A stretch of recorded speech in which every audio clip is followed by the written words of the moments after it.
ઉત્તરાયણ પહેલા ચાઇનીઝ દોરી પકડાવાનો સિલસિલો યથાવત છે। વિસનગર તાલુકા પોલીસે 4.32 લાખની ચાઇનીઝ દોરી ઝડપી પાડી છે। ગડાથી કમાણા રોડ પર વોચમાં રહેલી પોલીસે દોરી જપ્ત કરી 18 બોક્સમાં છુપાવેલી 864 પ્રતિબંધિત ચાઇનીઝ ફિરકીઓ પણ જપ્ત કરાઈ છે। તો ચાઇનીઝ દોરી અને ગાડી મળીને કુલ 7.32 લાખનો મુદ્દામાલ જપ્ત કરવામાં આવ્યો છે।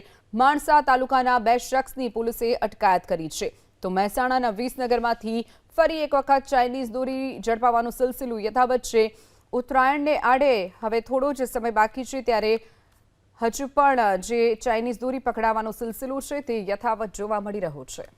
માણસા તાલુકાના 2 શખ્સની પોલીસે અટકાયત કરી છે। તો મહેસાણાના વિસનગરમાંથી ફરી એક વખત ચાઇનીઝ દોરી ઝડપાવાનો સિલસિલો યથાવત છે। ઉત્તરાયણને આડે હવે થોડો જ સમય બાકી છે, ત્યારે હજુ પણ જે ચાઇનીઝ દોરી પકડાવાનો સિલસિલો છે તે યથાવત જોવા મળી રહ્યો છે।